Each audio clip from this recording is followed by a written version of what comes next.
열왕기상 17장 1절.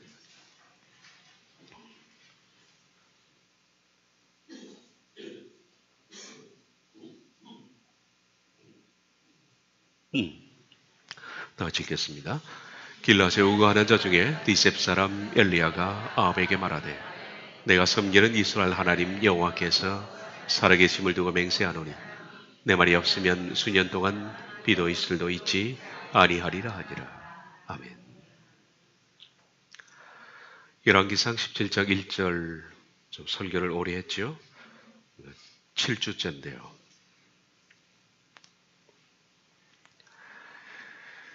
사실 17장 1절에 엘리야에 관한 모든 것들이 함축되어 있다라고 생각하면 됩니다. 좀 중요한 말씀인데 몇 주 더 말씀을 나눌까 하다가 이번 주로 17장 1절을 떠나기로 하겠습니다.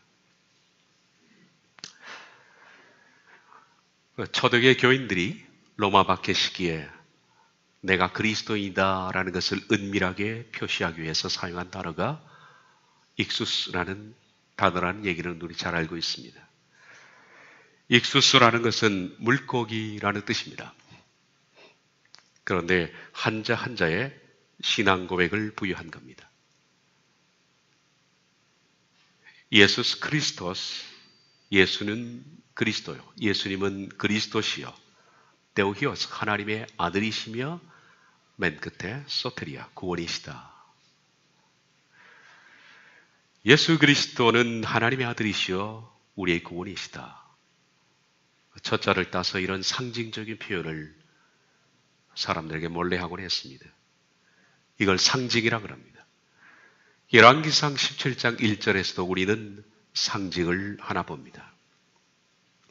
내가 섬기는 이스라엘 하나님 여호와께서 살아계심을 두고 맹세하노니 내 말이 없으면 수년 동안 비도 이슬도 있지 아니하리라. 비와 이슬이라는 상징입니다.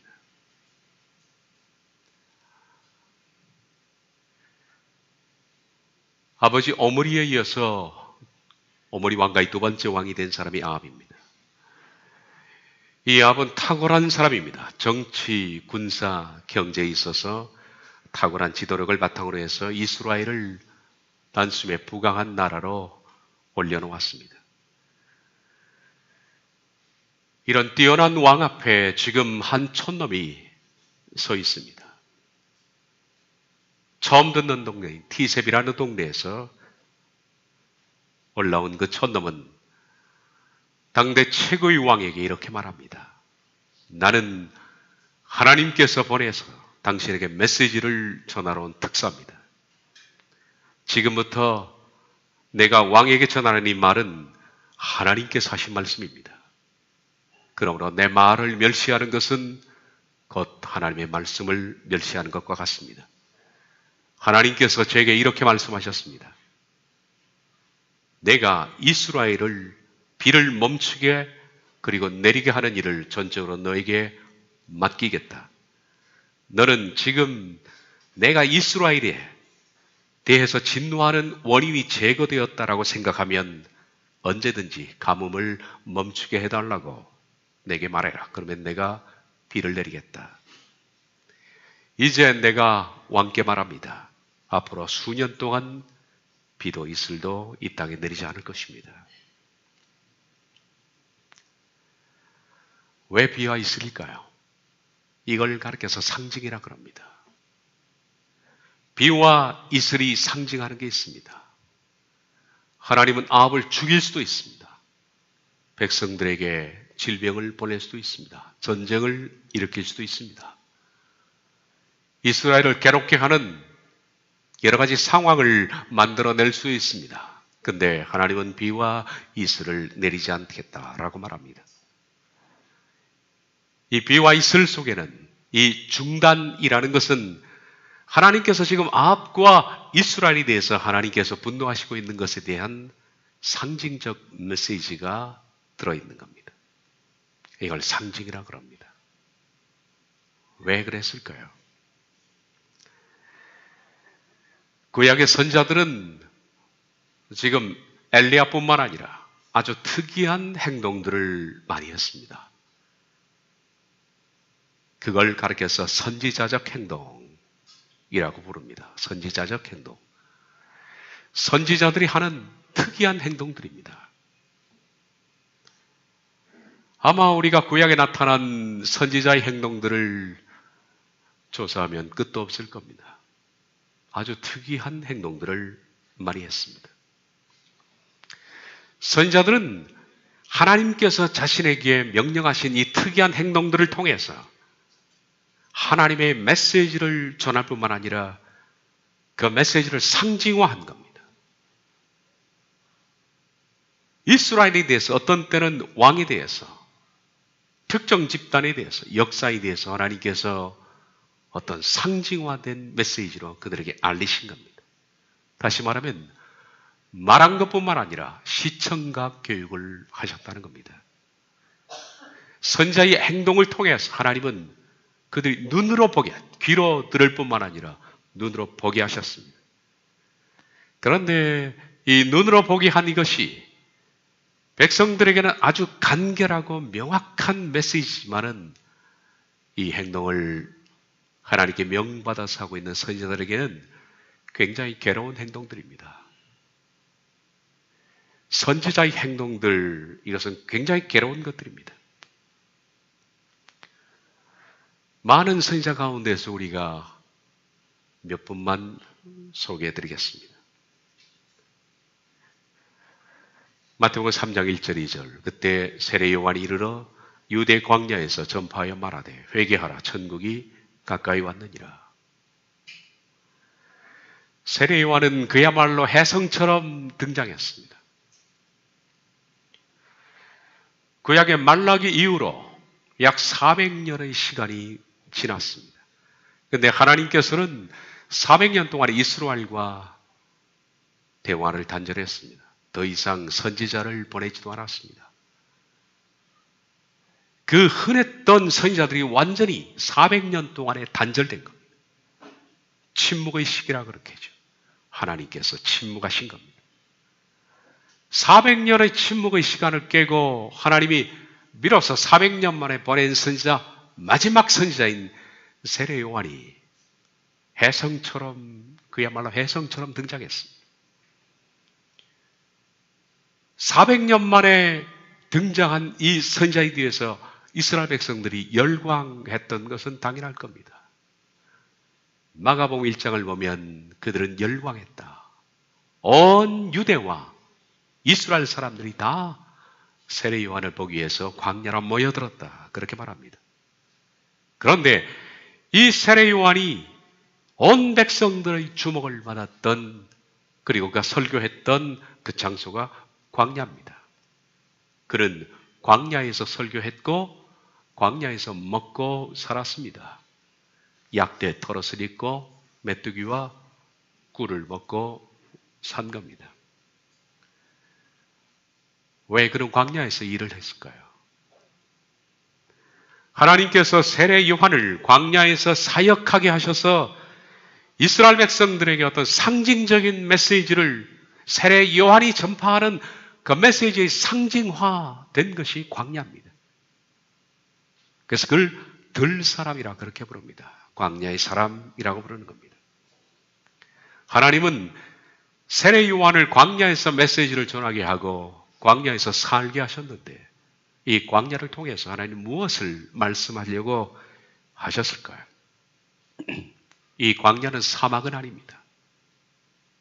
사막이 되기 직전의 땅을 광야라 그렇게 부릅니다. 물론 사막도 광야라고 쓰이기도 합니다만 유대 광야는 거의 사막이 되기 직전의 상태를 말합니다.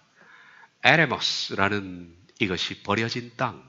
그런데 개간 가능한 마지막 땅.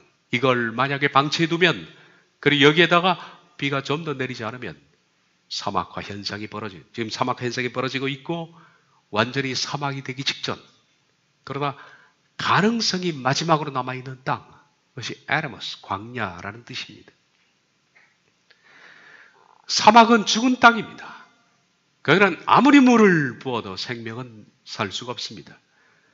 사막이 되기 직전의 땅, 광야입니다. 세례 요한의 거주지, 그리고 설교의 무대, 광야입니다.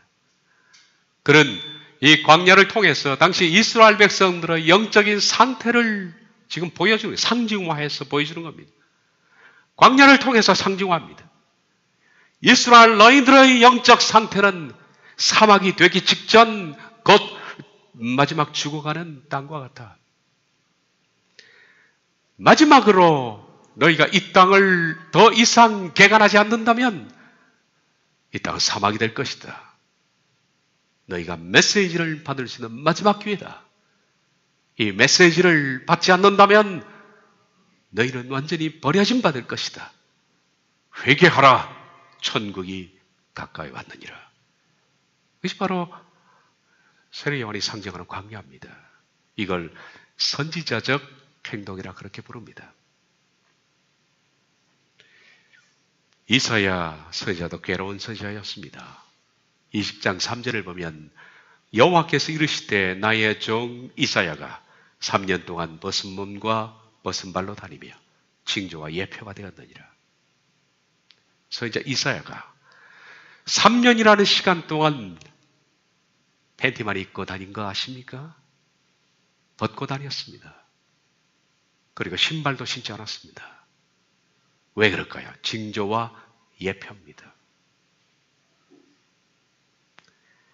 애굽과 바벨론 사이에 얽힌 미묘한 정치 사이에서 보호하는 이스라엘 백성들에 대해서 하나님께서 이사야를 통해서 상징적 메시지를 주기 위해서 그를 벗게 하셨고 그리고 맨발로 다니게 하셨습니다. 그 내용에 대해서는 말씀드릴 수 없지만 선지자적 행동입니다. 우리가 잘 아는 선지자적 행동 가운데 괴로운 사람이 호세아입니다. 여호와께서 호세아에게 이르시되 너는 가서 음란한 여자를 맞아요. 음란한 창녀입니다. 너는 창녀를 아내로 맞아라. 그리고 그 애미를 꼭 닮은 창녀 같은 자식을 낳아라. 선지자가 창녀를 아내로 취합니다. 그리고 그 창녀에게서 그 애미를 꼭 닮은 음란한 자식을 낳게 됩니다. 셋을 낳게 되죠. 그의 가정사를 통해서 하나님께서 상징하는 바는 바로 이스라엘 백성들이 창녀와 같다는 것을 가정을 통해서 상징화하는 겁니다. 그 스토리가 호세아서입니다. 호세아서는 그 얘기를 시작합니다. 호세아 선지자는 이 선지자에 비하면 약과입니다. 선지자적 행동 가운데 가장 괴로운 선지자가 있는데 그는 에스겔입니다. 에스겔은 간단히 말씀드리기에는 너무나 복잡한 그리고 많은 얘기가 있기 때문에 제가 다음 기회가 되면 선지자의 행동들이라는 테마로 말씀을 드리겠습니다만 선지자 에스겔은 가장 괴로운 선지자였습니다. 그가 상징하는 것이 너무 힘든 거예요.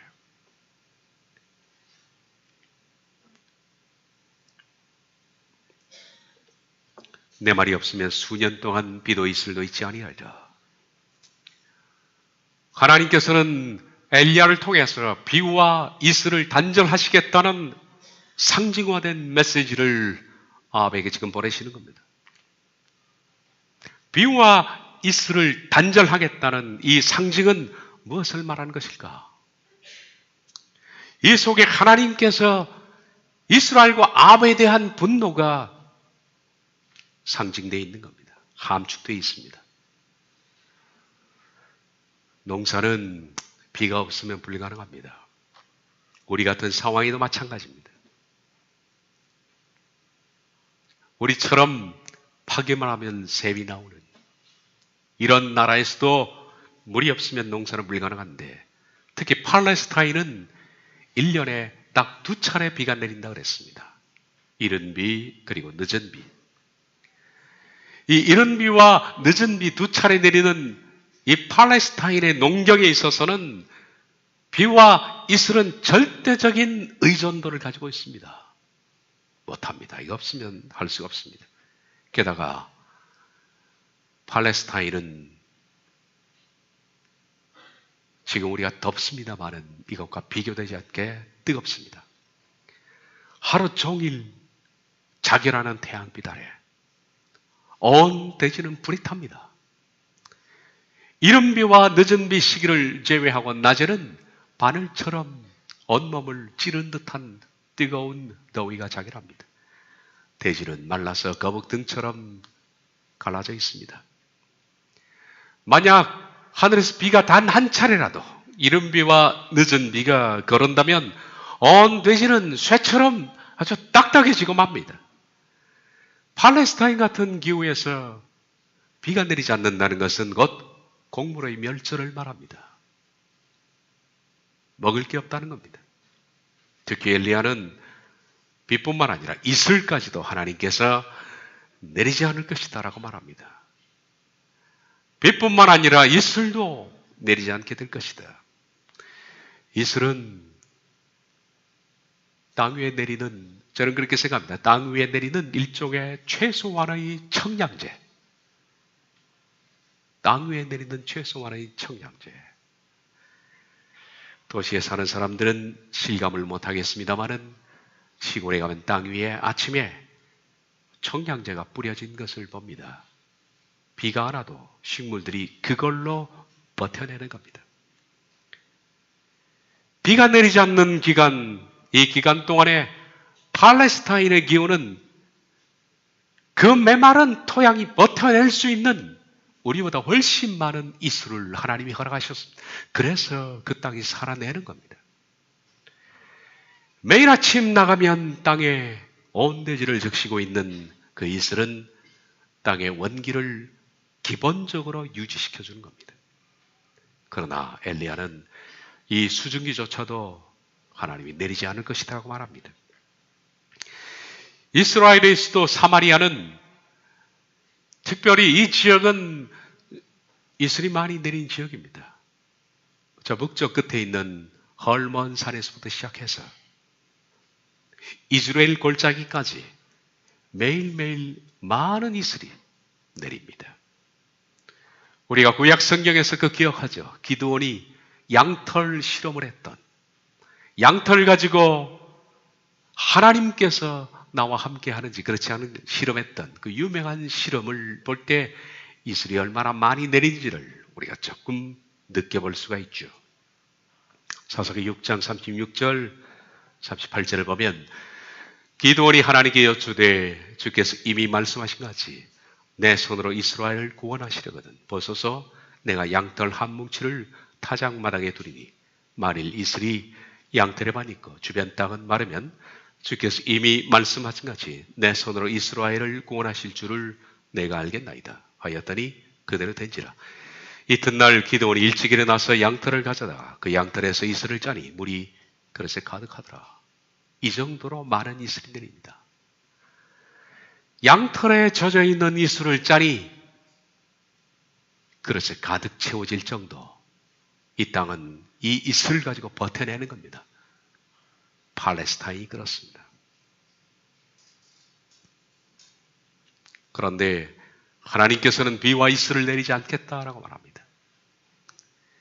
비와 이슬이 상징하는 바는 크게 두 가지입니다. 첫째는 관계 단절입니다. 내가 너희와 관계를 단절하겠다. 그 메시지를 첫째 가지고 있습니다. 메마른 땅에 생명을 주는 것은 뭘까요? 말씀드린 것처럼 비와 이슬입니다. 1년에 2차례 하늘로부터 쏟아지는 단비, 풍부한 물이 쏟아집니다. 그리고 그 사이에 메마른 대지를 버티게 만들어주는 이슬, 이것이 팔레스타인의 농토를 살아있는 생명처럼 유지하게 만드는 것입니다. 이스라엘 백성들의 영혼, 지금 영혼을 상징하는 것인데 이스라엘 백성들의 영혼에 우리도 마찬가지입니다만 그 영혼에 생명을 주시는 분은 누굽니까? 바로 하나님이십니다. 하나님께서 1년에 2차례 비처럼, 그리고 매일 내린 이슬처럼 하나님께서는 풍부한 은혜와 잔잔한 은혜로 이스라엘 백성들의 영혼을 살리신 겁니다. 만약에 하나님께서 은혜를 베풀어 주지 않는다면 그들은 이방처럼 될 것이며 영원히 죽을 겁니다. 그런데 이걸 모른다는 거예요. 모른다는 겁니다. 평소에 우리도 비와 이슬의 고마움을 잘 모르고 살고 있는 것 같습니다. 비의 고마움, 그리고 매일 아침 내리는 이슬의 고마움, 사람들은 모릅니다. 이걸 언제 실감할까요? 가뭄이 되어야 실감합니다. 비가 내리지 않아야 우리들은 하늘의 비를 기다립니다. 그리고 두 번째, 하늘의 이슬을 기다리는 겁니다. 하나님께서는 종종 하나님의 백성들에게 어떤 땐 빛처럼 은혜를 내리시고 어떤 땐 이슬처럼 매일 잔잔하게 은혜를 내리십니다. 큰 은혜와 작은 은혜를 반복하시는 겁니다. 이 비와 이슬이 메마른 대지를 적셔서 생명을 발화시키는 것처럼 어떤 땐 여러분이 감당할 수 없는 큰 은혜를 하나님이 퍼부어 주실 때가 있습니다. 그리고 어떤 때는 매일매일 아주 잔잔한 은혜로 이슬처럼 우리를 인도할 때가 있습니다. 그래서 우리 영혼이 살아내는 거지. 하나님의 은혜가 중단하면 우리의 이 심령이라는 농토는 박토가 되는 겁니다. 사막이 되는 거예요. 근데 우리는 잘 모르고 있습니다. 하나님의 매일같이 내리는 그 은혜 때문에 우리의 심령이 부드럽게 되기도 하고 그 은혜는 우리에게 회개를 촉구합니다. 그리고 거룩한 삶을 사도록 권고하고 우리가 말씀을 이해할 수 있도록 하고 말씀을 듣고 은혜를 받도록 하며 말씀을 따를 우리의 마음에 각성을 주시는 겁니다. 이 불의한 세상에서 우리가 하나님을 바라보고 살 수 있도록 잔잔히 권고하시고 어떤 때는 강하게 권고하시는 겁니다. 그런데 우리들은 잘 모르고 있습니다. 그 사실을. 여러분들이 지금 오늘까지 하나님의 은혜 가운데 그래도 하나님을 바라고 살고 있는 이 모든 것들은 위에서 내리는 비와 같은 그리고 이슬과 같은 은혜 때문임을 모릅니다. 그래서 딴짓을 하게 되는 거죠. 그것이 계속될 때 하나님께서는 단절시키는 겁니다. 이 모든 것들은 오늘날 성령님께서 바로 우리를 돕는 일들 중에 하나입니다. 요한복음 16장 7절, 8절, 13절을 보면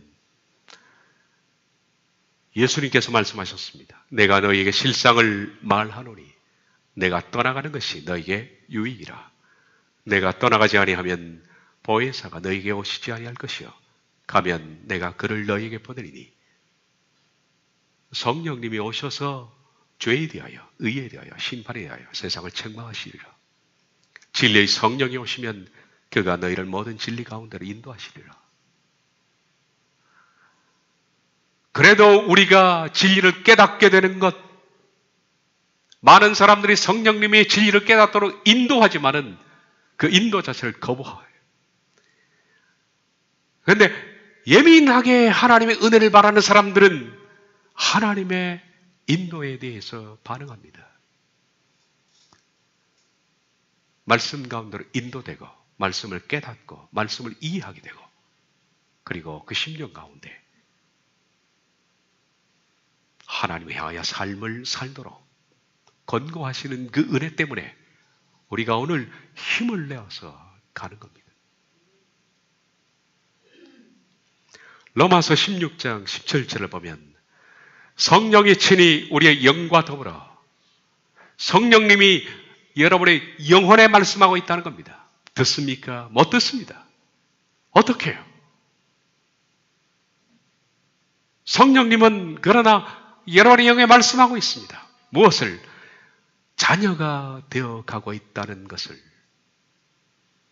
지격은 자녀가 되어 가고 있는 중이다. 옆에서 권고하시는 거예요. 힘을 내라. 네가 자녀가 되어 가고 있는 중이다.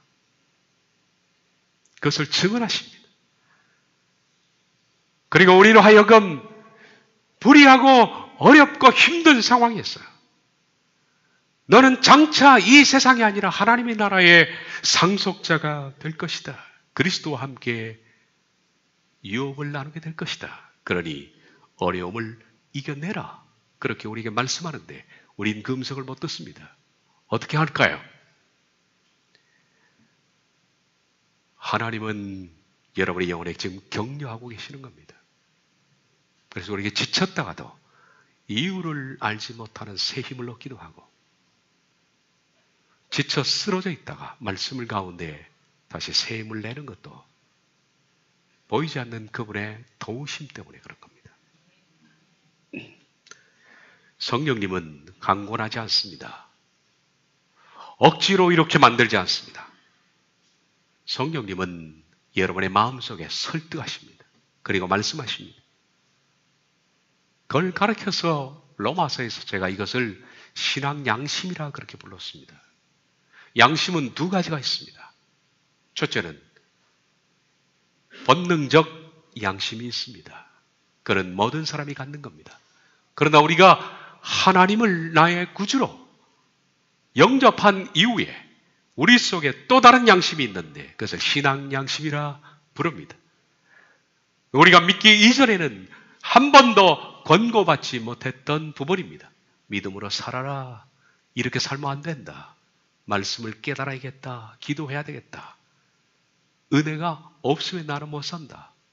천국을 말해야겠다. 바로 걸어야겠다.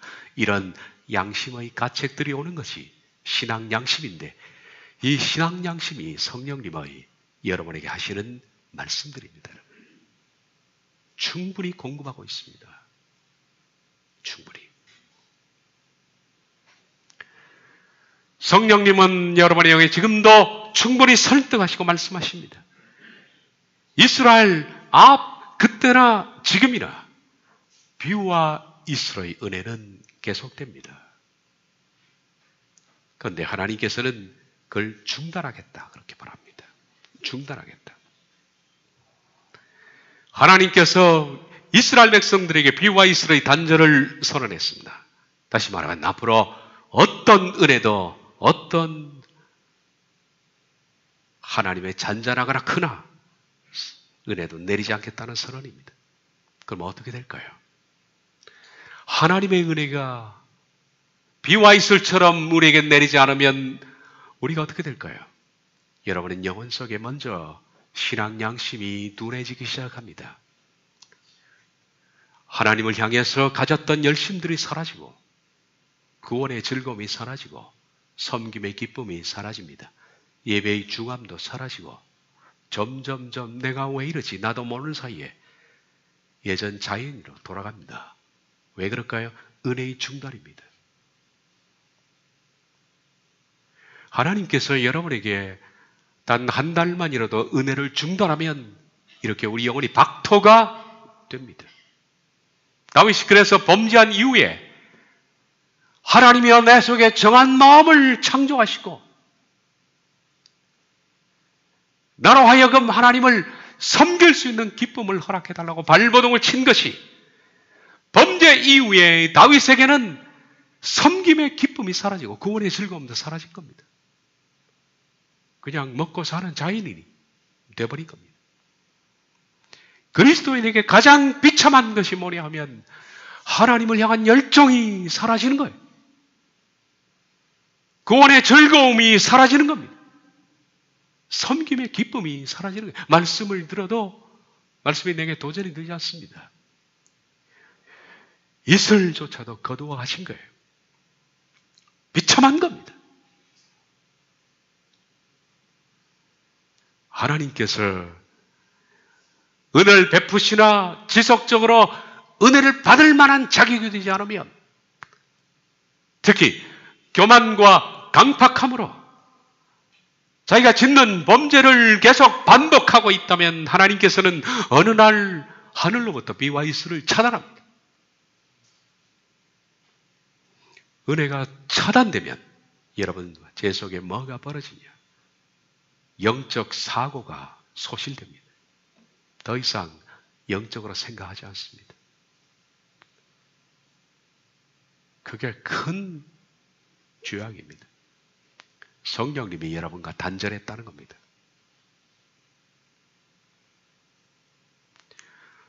저는 이것을 경험해 본 적이 있습니다. 제가 한 2주만 하나님의 이슬 같은 은혜가 차단되면 저는 성경을 펴고 머리를 쥐어 뜯습니다. 아무리 읽어도 이해가 되지 않아요, 성경이. 물론 국어처럼은 이해가 됩니다. 그러나 하나님의 뜻을 그 속에서 발견할 수가 없는 겁니다. 2주만 중단돼도 저는 설교를 못하겠어요.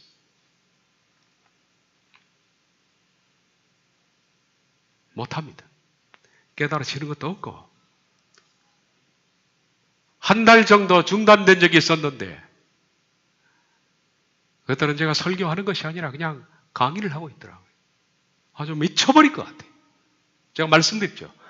저는 3달 정도 이런 상황이 지속되면 강단을 내려옵니다. 이건 하나님과 저 사이의 약속입니다. 그만하라는 사인으로 받아들입니다. 더 이상은 할 수 없어요. 교인을 기만하는 것이고 속여가며 뭘 위해서 설교를 하겠습니까? 무서운 하나님의 심판입니다. 영적 사고가 소실되는 것, 영적 즐거움이 사라지는 것, 하나님을 생각하고 구원을 생각해도 내 마음속 기쁨이 사라지는 거예요. 웬만한 박토와 같이.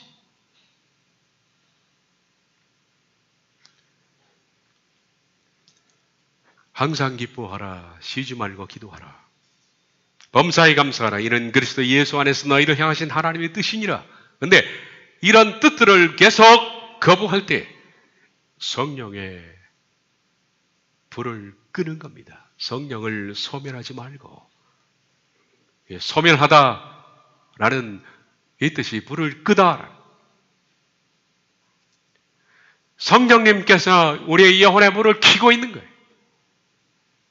그래서 밝히 보는 것이고 마음이 뜨거운 것이고 회개가 되는 것이고 기쁨이 있는 것이고.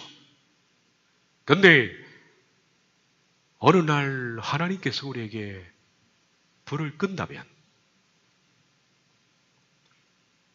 저와 여러분의 영혼에 무서운 일이 벌어지는 겁니다.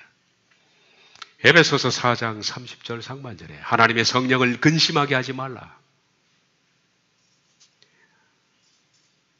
하나님의 성령을 근심하게 하는 많은 이유들이 에베소 4장에 나와 있습니다. 제가 많아서 시간을 적지는 않았습니다만은 도적질하는 것, 음란하는 것, 악한 이름을 부르는 것, 다투는 것, 이런 일들이 계속 지속될 때 하나님의 성령을 repai라는 단어가 근심이라는 뜻이 고통을 가하는 거예요. 여러분, 우리가 하나님에게 고통을 가한다는 거 아십니까?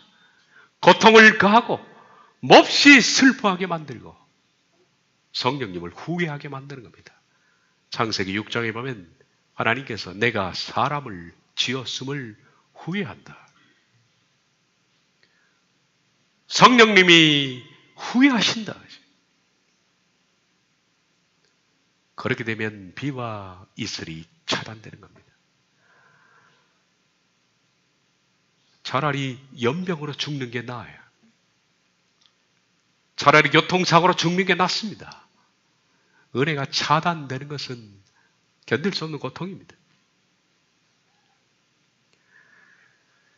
비와 이슬을 끊겠다라는 것은 내가 너희와 모든 은혜를 차단하겠다.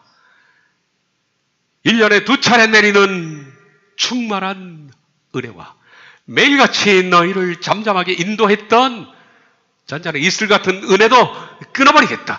아예 수증기조차도 너희 사고 속에 나를 향한 어떤 생각도 나지 않도록 내가 만들 것이다. 나는 너를 가까이 두고 싶지 않다. 두 번째, 비와 이슬을 내리지 않겠다는 것은 두로와의 관계를 끊으라는 거예요. 두로와의 관계를 끊으라.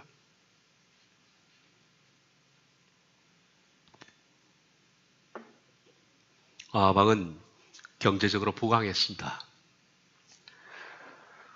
아합의 아버지 오므리가 이 두로와 시돈의 곡물을 팔아먹기 위해서 이스라엘은 농토로 비옥하게 잘 가꾸어서 풍부한 농산물이 있습니다.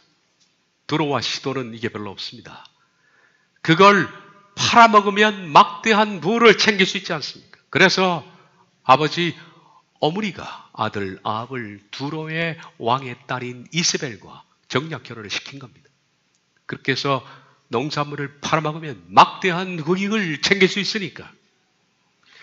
그 결과 오므리는 이세벨이라는 두로의 왕의 딸을 며느리로 삼아서 두로와 시돈의 농산물을 판매해서 막대한 부를 얻었고, 이 부 가지고 정치도 군사도 모든 것들을 반열에 올려놓은 아합이 이세벨과 결혼하게 된 바로 이유가 이겁니다. 이렇게 해서 아합의 시기에는 풍부한 물질이 넘쳤습니다. 다시 말해서 이세벨의 고향이었던 두로는 이스라엘에게 돈줄인 겁니다. 돈줄. 그리고 이 돈줄은 이스라엘의 농사에 있는 거예요. 만약에 이스라엘이 곡물을 걷지 못한다면 돈줄이 차단되는 거죠. 풍부한 돈으로 이스라엘은 사마리아 성을 건축했습니다. 그렇게 건축된 사마리아 성은 주변 국가들과 비교되지 않을 만큼 너무 아름답고 탁월한 시설을 이 도시에 갖췄는데, 1절에 제가 말했던 것처럼 사마리아 수도는 당시의 별명이 상하이 궁이었습니다. 코끼리 상하를 얼마나 온 수도에 발랐는지 사람들이 마치 상하이 궁을 걷는 것 같다, 그렇게 말을 했습니다. 그러나 이렇게 경제적으로 정치적으로 부강한 나라를 만들었던 아합은 영적으로 가장 타락한 왕이었습니다. 경제적으로 부강해지면 영적 상태가 여지없이 타락한다는 이 반비례의 법칙이 성경이 말씀하는 영적인 법칙입니다. 이 법칙을 벗어나면 좋겠습니다만은 대다수의 사람들이 이 법칙을 따라 삽니다. 경제적으로 부강하면 영적으로 망합니다.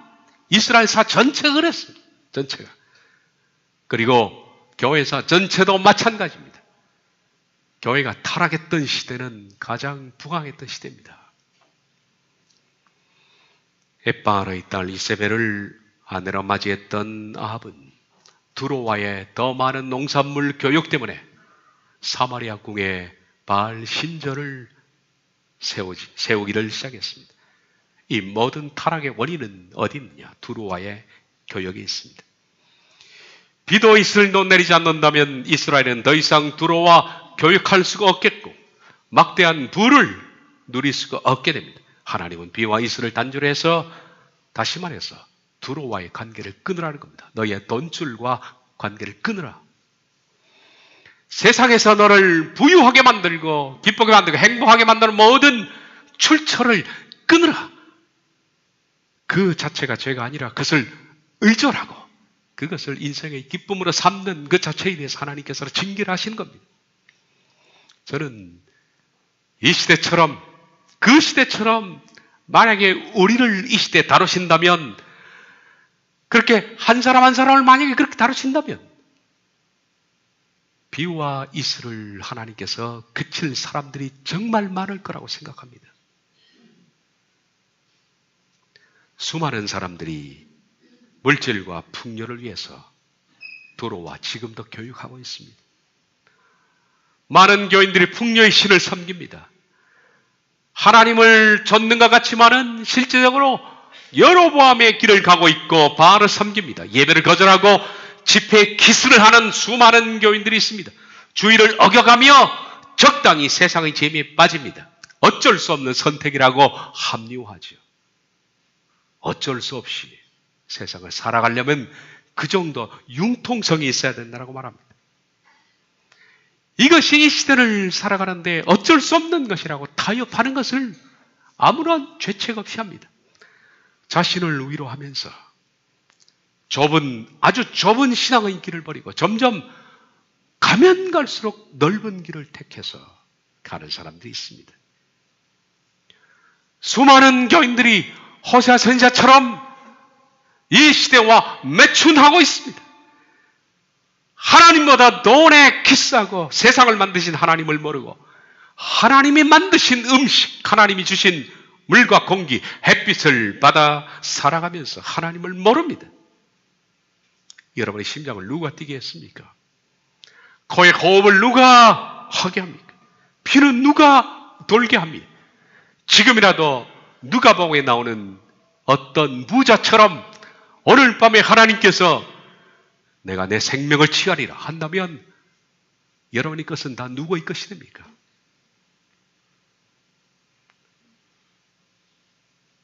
지속적으로 뛰고 있는 그 심장에 하나님께서 스탑을 선언한다면 우린 한순간에 죽음이 되는 겁니다. 자녀와 가정은 누가 주셨습니까? 그런데 이 시대에 너무 많은 교인들이 매춘 행위를 하고 있습니다. 피와 이슬을 그칠 만한 교인들이 너무 많은 겁니다. 여러분의 영혼을 한번 진단해 보십시오. 내 영혼에 하나님의 피와 이슬이 내리고 있는가? 만약에 내 영혼 속에 1년에 2차례 정도 아니면 몇 차례 비와 같은 은혜가 있고 매일같이 이슬과 같은 은혜가 있다면 하나님은 지금 여러분과 관계하고 있습니다. 사랑하고 있다는 것이고 아직도 하나님께서는 여러분에게 가능성을 주고 있다는 겁니다. 영혼에 내리는 비와 이슬은 하나님의 선물입니다. 그러나 우리의 죄를 반복적으로 짓고 회개하지 않는다면 하나님은 이 자체를 중단하십니다. 간혹 살다가 어느 날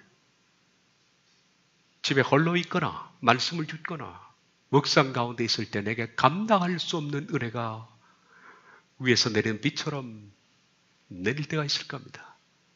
내 영혼을 흔들어 놓는 하나님의 은혜, 마치 폭우처럼 위로부터 내리는 하나님의 은혜의 감동이 나를 주체하지 못하게 만들고 그래서 갑자기 말씀이 깨달아지고 설교를 듣다가 너무 감사해서 하나님의 은혜 때문에 눈물을 주체할 수 없는 말씀을 듣다가 엎드려서 하나님 제가 어찌하면 좋겠습니까? 라고 통탄하며 울 때가 1년에 몇 번 있습니까? 그것이 빕니다. 빕니다. 만약에 1년에 이런 경험이 한 차례도 없다면 여러분은 심각한 가뭄에 지금 처해 있다는 겁니다. 여러분의 영혼에 이슬은 내립니까? 매일같이 내리는 이슬 말입니다. 매일 아침 나가보면 일정하게 대지를 적시고 있는 이슬, 그래서 식물들이 그걸로 버텨내고 있는 많지는 않지만 잔잔한 이슬과 같은 감동. 아침에 내가 눈을 뜨면 내 속에 하나님의 은혜가 감동처럼 밀려 들어오고 오늘 하루를 선물로 주신 하나님께 너무 감사해서 내 마음속에 잔잔한 기쁨이 흘러넘치는, 비록 살다 보면 하루 일과에 지칠 때가 있고 힘들 때가 있고 억울하고 황당한 일을 당할 때가 있지만은 그래도 잔잔한 그 은혜 때문에 이 모든 것들을 버텨내고 이겨낼 수 있는 그 은혜, 이것이 이슬과 같은 은혜입니다. 우린 비와 이슬을 회복해야 합니다. 이것이 없다면 박토입니다. 이것이 없다면 세례 요한이 오늘도 광야에 서서 여러분에게 메시지를 전할 겁니다. 회개하라, 천국이 가까이 왔다.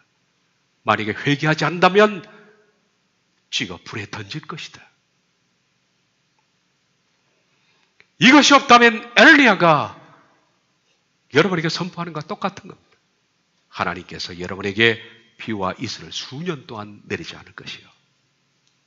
죽음이라는 겁니다. 우리에게 가장 필요한 것은 비와 이슬과 같은 은혜입니다. 이 세상의 것들이 무슨 의미가 있습니까? 병들어 보십시오. 돈이 무슨 크게 중요합니까? 그 많던 돈이 병들어 보십시오. 무슨 의미가 있는가? 이 차이 딱 하나 있더라고요. 좋은 병실 그리고 좋지 않은 병실, 그 차이. 병든 사람은 돈을 쓸 수도 없습니다, 여러분. 돈을 쓸 수 없는 날이 와요. 좋은 병실, 좋은 의사를 만나기 위해서 내 인생을 돈 버는 데 투자하고 싶지 않습니다. 그렇습니다. 6인 실이든 아니면 집에서 병들어 죽든 무슨 소용입니까? 나이 들어보십시오. 돈이 뭐가 중요한가? 이 차이는 있겠죠. 좀 더 안락하고 편안한 집, 그러나 반면에 불편한 집. 그리고 좀 더 좋은 음식을 먹는다는 것. 그리고 그냥 서민 음식을 먹는다는 것. 그것이 그렇게 중요한 것도 아닙니다. 불편하면 어떻고, 싱그리면 어떻고, 외로우면 어떻습니까? 단칸방이면 어떻고, 중요한 것은 내 영혼이 어떻게 되느냐는 결말입니다. 내 영혼이 그분의 나라에 들어갈 준비가 됐는가? 과연 이 세상을 마칠 때 하나님께 심판대 앞에서 내가 너를 안다라고 말씀하실까? 네 삶을 인정하실까? 그게 가장 중요한 겁니다. 그래서 하나님의 백성들은 뭘로 사느냐? 비와 이슬로 사는 거예요. 비와 이슬이 끊어지면 그건 사망입니다. 살아도 사는 것이 아닙니다. 아무 의미가 없고 재미가 없는 겁니다. 하나님이 저와 여러분에게 우리 교회에 비와 같은 이슬과 같은 그런 은혜를 차단하지 않기를 바랍니다. 너희가 더욱 힘써 너희 믿음의 덕의 지식의 절제를 인내를, 인내 경건의 형제 우애의 사랑을 도와라. 이런 것이 너희에게 있어 흡족한즉 너희로 우리 주 예수 그리스도를 알기에 게으르지 않고 열매 없는 자가 되지 않게 하려니와 이런 것이 없는 자는 맹인이라 멀리 보지 못하고 그의 옛죄가 깨끗하게 된 것을 잊었느니라. 그러므로 형제들아 더욱 힘써 너희 부르심과 택하심을 굳게 하라. 너희가 이것을 행한즉 언제든지 실족하지 아니하리라. 이같이 하면 우리 주 곧 구주 예수 그리스도의 영원한 나라에 들어감을 넉넉히 너희에게 주시리라. 비와 이슬을 충분히 받아 살아가는 사람, 하나님의 영원한 나라에 들어감을 넉넉히 주실 것입니다. 기도하겠습니다.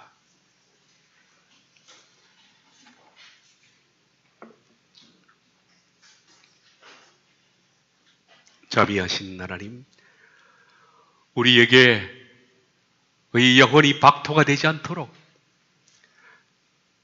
가시와 엉컹기가 나지 않도록 우리에게 비와 이슬을 매일같이 내려주십시오. 그래서 우리가 하나님 말씀을 깨닫고 그 말씀을 따라가는 것을 기쁨으로 여기고 내 속에 하나님 때문에 행복하고 천국 때문에 우리 삶이 기뻐지는 비와 같은 은혜요, 이슬과 같은 은혜가 결코 중단되지 않기를 간절히 원합니다. 주 예수님의 이름으로 기도하옵나이다. 아멘.